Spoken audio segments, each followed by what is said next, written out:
Education in South Sudan. The Ministry of Gender, Child and Social Welfare calls for action to end gender-based violence in the country.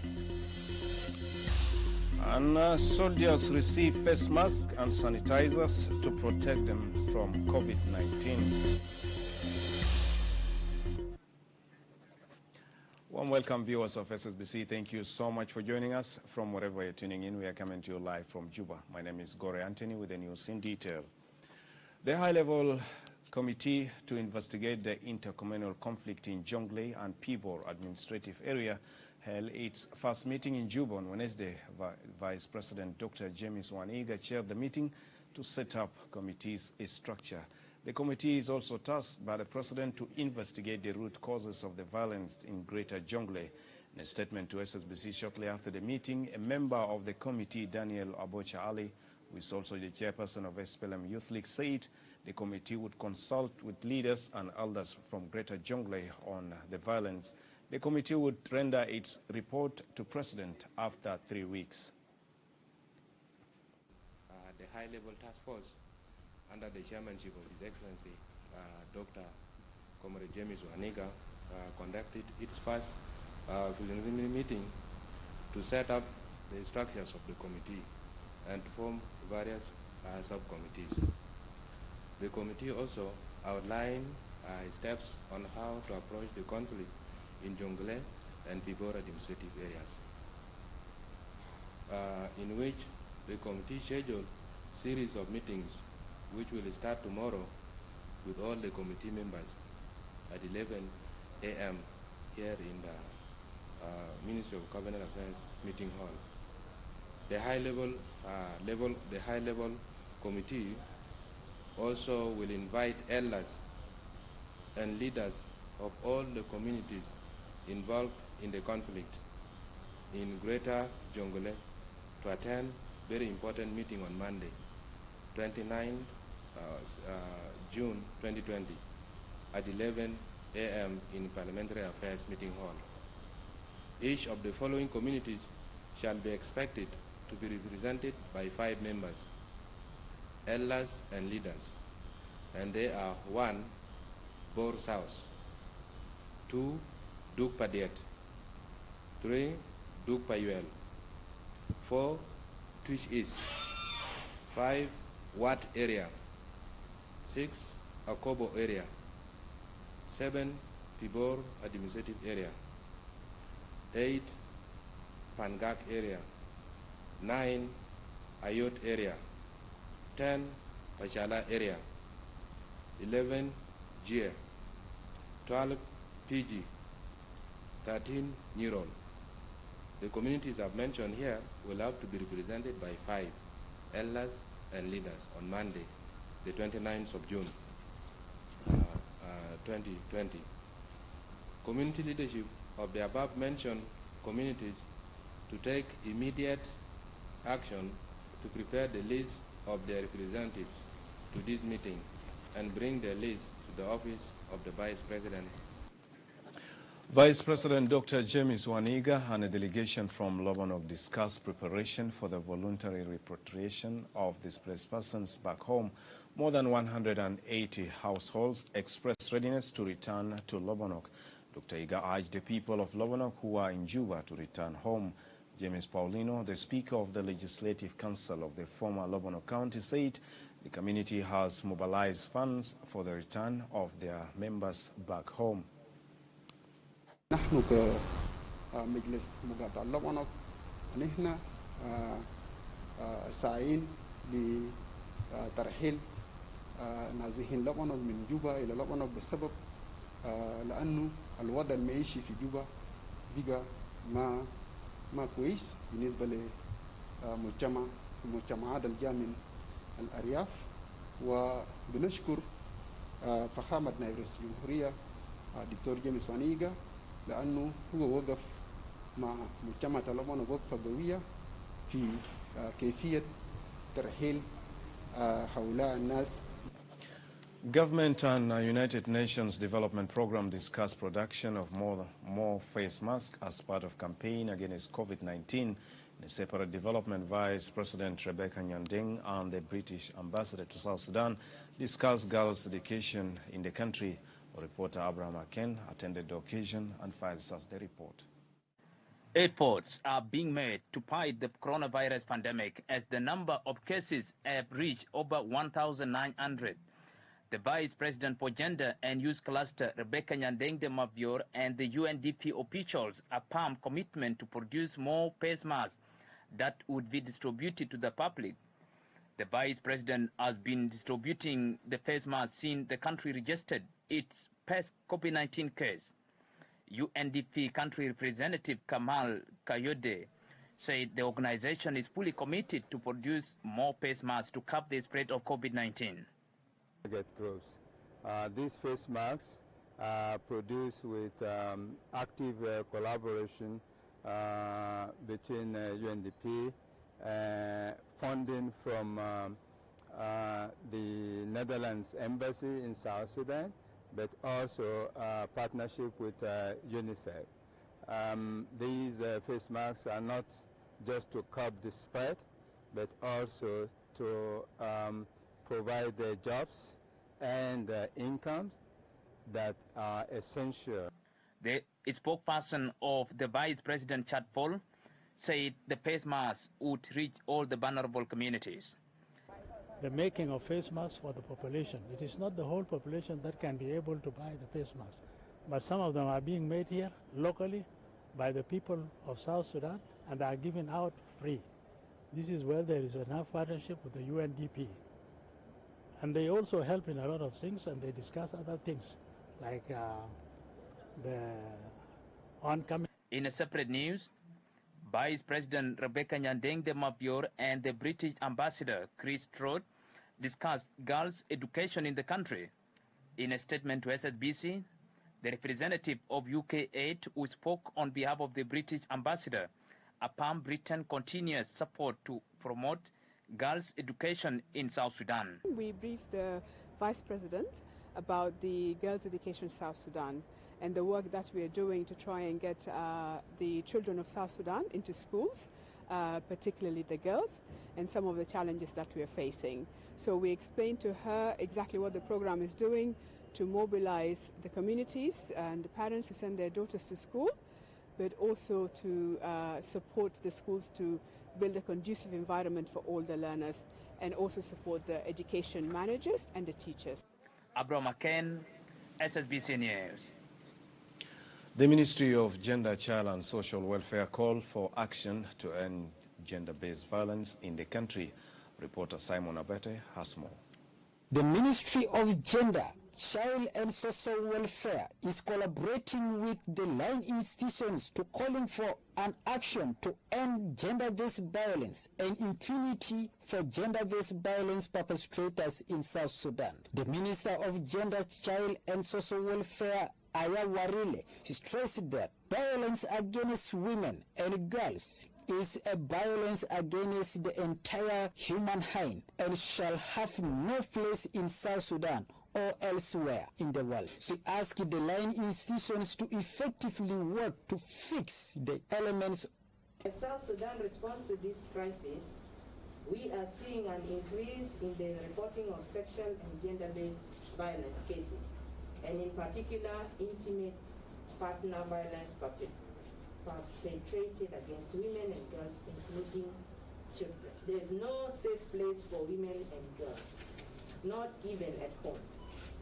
Women and girls are targeted when they go to the market to fetch water, look for firewood, in the school, in the streets, and workplaces. We strongly condemn this as atrocious acts of violence against women and girls. These survivors have no means of escape when the space that is meant to serve as a safe haven, their home, is the place where maximum violence occurs. The United Nations Population Fund representative, Dr. Mary Otieno, elaborates that online institutions should empower women to come out for their rights. Lawrence. So we need to reassure the community cannot allow men and family members to use women's bodies as party zones, where they wage war, including on children. We are better than that, like the minister said. We cannot use women's bodies as party zones, including very little babies. This is not what we do. We must protect the most vulnerable. So this has to be a strong message sent out there. We cannot be just one of them. Every time this happens, we must come out. Camilo, the first legal counselor in the office of the Minister of Justice and Constitutional Affairs, explained that failure to implement the existing laws is among the weaknesses paving way to gender-based violence increase in the country. We in the Ministry of Justice has done enough, in fact, in the laws that are addressing those issues, and I can take you through some of the provisions within our Constitution and the Penal Code, and even the accession to international conventions like CEDAW and the African Charter on Equal Rights. In fact, we have also made some commitment, and in fact, we even presented them to Parliament, like the optional protocol on the African Charter for the rights of women in Africa. We have also submitted to the accession to be acceded to the Convention on the Right of Persons with Disabilities. Those are the issues that need to be followed up. In fact, the Minister of Interior, Paul Mayam Akesh, acknowledged that numerous reports of rapes and gender-based violence are taken into account with all line ministries and are devoting efforts to protect the vulnerable. With us, for any other person to usurp or deny these fundamental rights to dignity is unacceptable. None of us has been born as a subject of sale or resale to any specific individual or purchase by any individual. Traditional beliefs, customary practices that are injurious to us must all be abandoned and outlawed. Rape, underage marriages, violence against women that goes with impunity should stop. Accordingly, as South Sudan responds to various crises, the Ministry of Gender, Child and Social Welfare seeing an increase in the reports of sexual and gender-based violence cases against women and girls, including children, must be brought to an end. Moving on, the Minister of Humanitarian Affairs and Disaster Management, Peter Mayen Majongdit, and FAO Country Director Meshak Malo discussed supporting farmers with seeds to success of the agricultural season. Minister Peter Mayen said they also discussed the plight of displaced persons in Greater Jonglei, besides desert locusts and floods. It's really well to notice that the FAO is really working to bridge the gaps and basically South Sudan to get out of the humanitarian aid, because the gaps apparently that we have now, we have by next year, then they will increase the production to 900,000 metric tons, then definitely you have remains with about 400,000 metric tons in terms of food. So we're aiming to make sure that communities and people are food secure. Meanwhile, we also continue to render other humanitarian assistance. It's a big operation, and definitely we have taken about 3 actions or points, which include the early distributions of seeds to the communities, and particularly the communities that is living in a highland. So that one of the things we have looked at is the issue of the main planting season and efforts of the Food and Agriculture Organization to ensure that even at this time of COVID-19, the farmers of South Sudan are supported to ensure production. It is important to note that last year, the South Sudanese were able to produce 800,000 metric tons of food. So FAO, together with the government, are putting every other measure to ensure that we are able to meet the target of this year of about 900,000 metric tons, and efforts by the Ministry of Humanitarian Affairs. The Minister of Higher Education, Dinay Jokchigor, thanked the government and the people of Japan for supporting South Sudan's development agenda. The minister made the remarks during a meeting with Japanese outgoing Ambassador C.J. Okada in Juba on Wednesday. Ambassador C.J. Okada described his period of working in the country as wonderful. In the meetings, we discussed the great projects that the Japanese government is helping our government, and that supports the Japanese people to South Sudanese people. In our discussion, we discussed how the new incoming ambassador will continue the work that his friends have been doing here in South Sudan.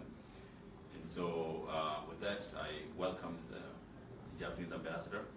And Mr. Ambassador, we are very thankful for all the work that you're doing. And we're definitely going to miss you. The country's going to miss you, and the South Sudan government is going to miss you. We've been working together, very hard in the educational field, particularly in higher education. One of the projects, as the minister mentioned, one of the ongoing project is kind of renovation of our university. We started that project last year, and it's almost completing the project, renovation of the campus of the Pana University. But very unfortunately, Coronavirus COVID-19 pandemic is respiratory illness or an infectious disease caused by a newly discovered coronavirus. Britain reaffirms commitment to support girls' education in South Sudan. The Ministry of Gender, Child and Social Welfare calls for action to end gender-based violence in the country. And soldiers receive face masks and sanitizers to protect them from COVID-19. Welcome back. You're still watching SSBC News live from Juba. UNMISS has agreed to facilitate the transportation of Law Nuer delegation for talks in the troubled Greater Jonglei. This came during a meeting between the Law Nuer and UNMISS officials in Juba on Tuesday. Speaking after the meeting, the Secretary of Law Nuer Community, Gabriel Guy, said the delegation would travel to Law Nuer areas to stop youth from taking laws into their hands and persuade them to accept peaceful solution to the conflict. We have a very fruitful meeting this morning with the UNMISS regarding the current situation in Jonglei State, and we look at the possible options that can be taken to stop this senseless war. We made suggestions that would make us meet with our counterpart, the Morle and the Dinka, who are also part of this problem, so that we can develop a roadmap for final peace in Jonglei State. Thank you.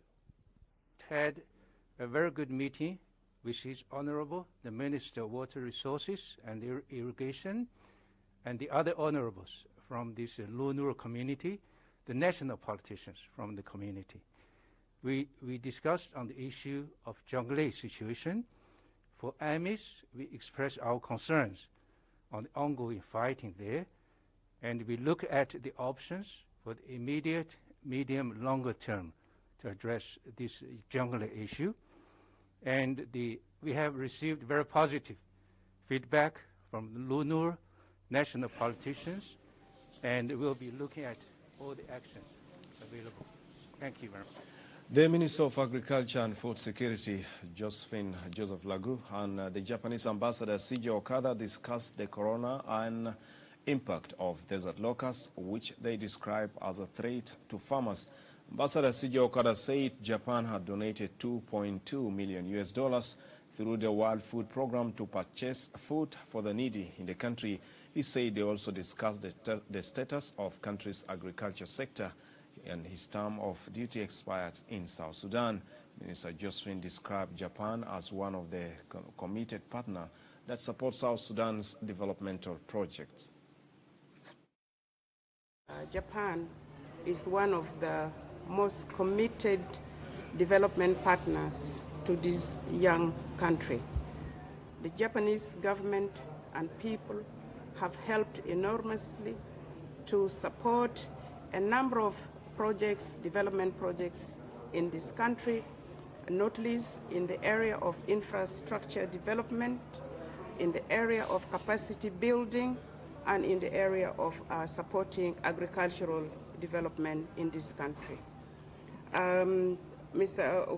Okada will be leaving for Japan shortly, but he is concerned obviously about the impact of corona in this country, as well as the impact of desert locusts. And to that effect, he has just informed us that the Japanese government is contributing $2.2 million towards supporting food availability and food distribution to our needy population.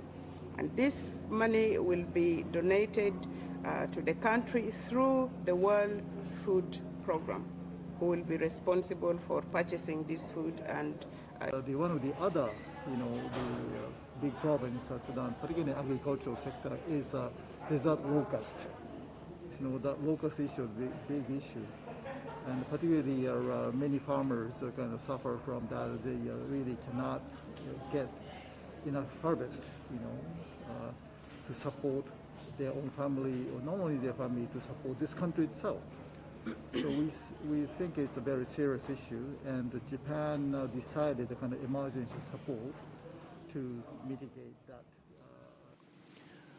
The outgoing Japanese ambassador to South Sudan, C.J. Okada, bid farewell to the Minister of Livestock and Fisheries, Onyoti Adigo Nyikwach, and as his terms of duty expires in South Sudan, Ambassador C.J. Okada said Japan would continue to support people of South Sudan in different areas. Meanwhile, Minister Onyoti commended the Japanese ambassador for his service to people of South Sudan.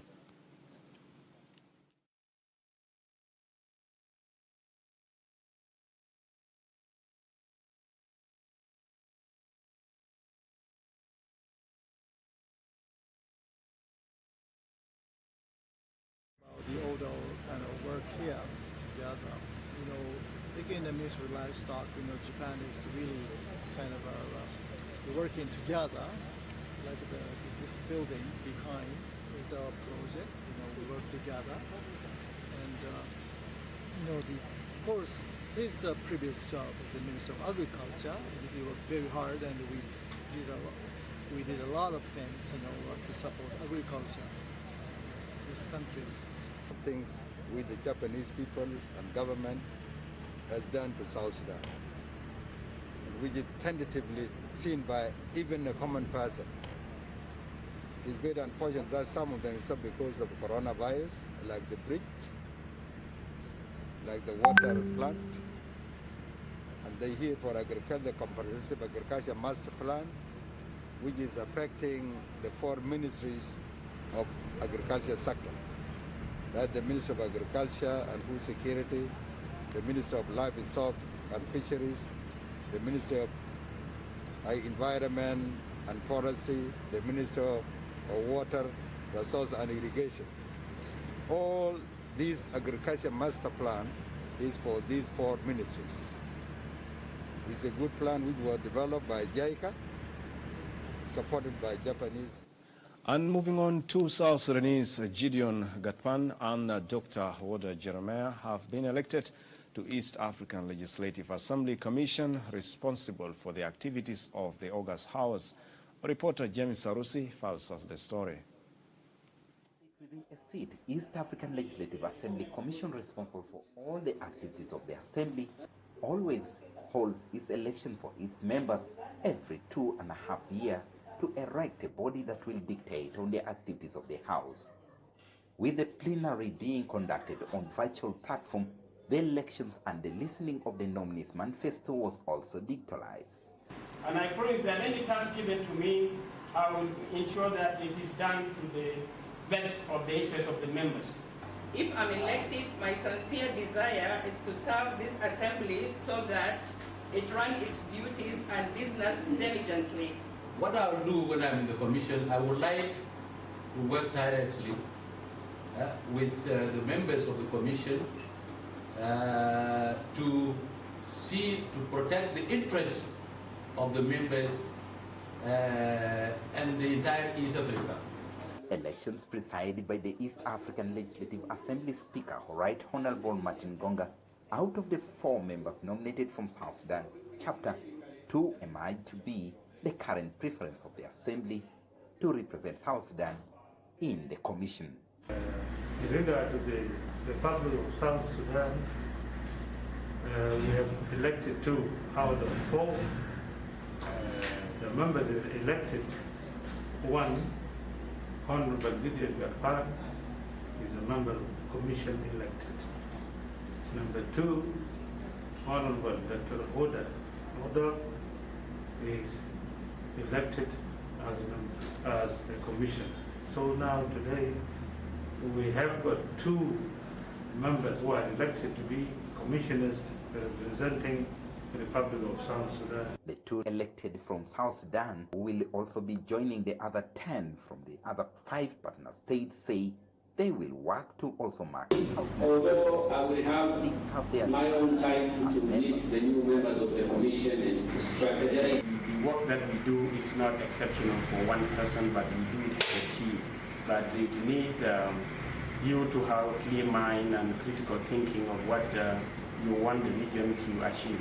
So one of my major objectives is that I should be a participant, active participant in the business of the Commission, and I should be able to use the opportunity given to me by the members by giving me their voices that I deliver for them. And for me, I'm very sure that I'll add value to the Commission as a South Sudanese, as a lady also, because there are many things which are to be executed so that we avail a very conducive environment for the honorable members and the staff of the Assembly to execute their first duty, which is to serve the people of East Africa. Members of the East African Legislative Assembly for 2017-2022 are currently serving their last half of their term that is due to end by 2022. The election of the Commission members will also revise the achievement and challenges met in the activities of the East African Legislative Assembly in the past 2.5 years to guide their decision in the activities designated in the next 2.5 years. James Arusi, SSBC. Soldiers in Awilisi State have been sensitized on the risk of COVID-19. Speaking to SSBC during the awareness campaign, the acting commander of Division 3, Gabriel Mathiang, said the campaign is to protect soldiers against the virus. Still, our reporter, James Arusi, has more. A road on COVID-19 awareness campaign, and this one is in Wunyik Division 3 Army Headquarters. Teaching the soldiers on social distance was registered vital for the Army personnel as they execute their duties. The team of Northern Bar Exile Media and VAD Foundation has been on this task for months now, since COVID-19 figures were reported increasing in the country. The coronavirus awareness team is reaching everybody for us to work together and to fight coronavirus together. That's why we are here. But here in Division 3, they are lacking a face mask like what I have here. They don't have it. They need it. They also need soap and jerkin and many other things so that they can wash their hands and to fight. 19. We will convey the same message to the others who are not around now, to let them know. And this information is very important to us because our enemy, if you receive information about your enemy, then you will defeat that enemy. So in combating the coronavirus, we will spread this message. We will preach to other forces who are not here the same rules and procedures of the Ministry of Health. These rules, we will adhere to it. According to Ater Garang Ariaf, the SG of the Fang Awil East State, the exercise remains the only hope in the area that improves the local residents' knowledge about the virus. As people, we are working together in order to support our people. Coming together in order to fight COVID-19 is an effort that all of us need to join our hands, and we are here today in order to give awareness to our armed forces, saying that they have amended in order to protect themselves, protect the nation, and protect the family, which they are. This area bordering the Sudan is also at a great risk of hosting higher numbers of COVID-19 cases.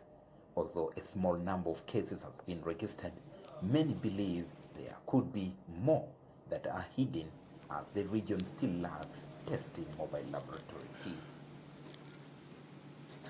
And moving on, UNMISS distributed face masks, soap, hand washing containers and gloves to the soldiers in the defunct Central Upper Nile State as part of the awareness. The campaign against COVID-19 is speaking to SSBC. An administrator in the state, James Aguero, appealed to people of Central Upper Nile to observe social distancing and wear face masks.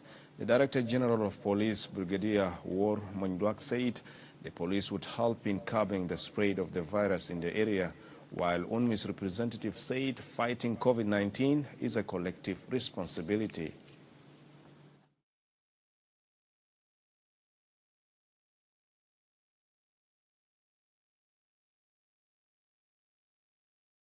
من القوات النظامية الموحد الموجود في ملكال ده وقت إنه نحن نرسلكم لوحدات بتاعكم وتبقوا بعد ده مدربين تدربوا الآخرين عن المرض. وانتوا قوات النظامية جزء منكم ده اللي هم اللي بقعدوا في السوق. انتوا عارفين الكلام ده؟ أكثر منكم بقعد في السوق. فمن فضلكم بعد ما لقيتوا التدريب دربوا كل الناس بتاعكم، الزملاء بتاعكم دربوهم كلهم، وكل ما الناس قاعدوا في محلات بتاعهم وخاصة قاعد في البيت وقاعد كمان التباعد الاجتماعي وغسيل اليد ده بكون أحسن وبكون كمان يعني فعالة جدا، إنه ده الطرق اللي ممكن نحن نتفادى وباء مرض كورونا. لخدمة بتاع المواطن في على نيل الأوسط المنحل وفي ملكال وبي او سي، نحن قدرنا نواجه صعوبات ونحن ماشيين قدام قاعدين نعمل دفاع عشان نقدر نحامي المواطنين بتاعنا. انت بقدر تحمي بيه الكورونا هو بواسطة الأجاد اللي درسوه قبل شوية هنا. كيف تغسل يدك وتمشي تنشره من بيت بتاعك لزملاء بتاعك في كل القوات النظامية.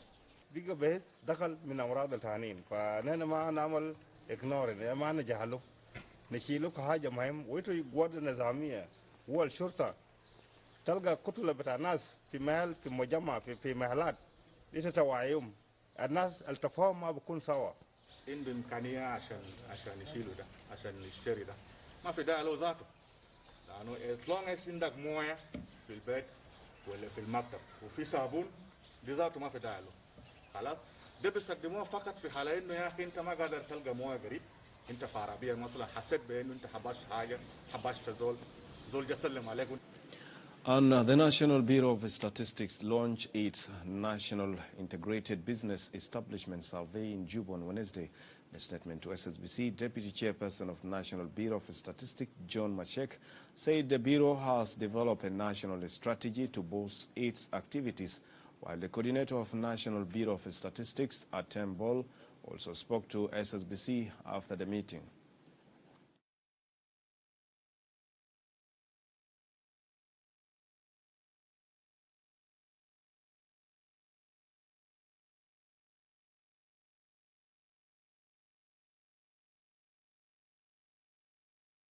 The National Bureau of Statistics developed what we call the National Strategy for the Development of Statistics.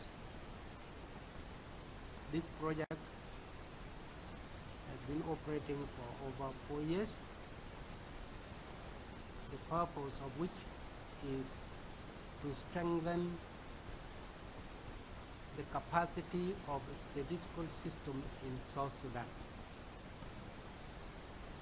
And it was being supported by the World Bank and other development partners. So it has been recommended that if there is a need to set up independent business establishment bureau that to deal with the regulations, part providing licenses and the rest of legalization documents. The bureau also recommended the Ministry of Trade and Industry, the Chamber of Commerce, Agriculture and Industry, the National Revenue Authority, and to encourage them, to allow to encourage the business people to keep the book of accounts. Most of the business do not keep reports about their financial transactions, so it has been recommended that the business sectors are encouraged. And that's all we have for you, viewers of SSBC. Thank you so much for joining us. On behalf of the working crew, I am Gore Anthony saying bye-bye. Keep tuned to SSBC for the rest of our programs. Bye for now.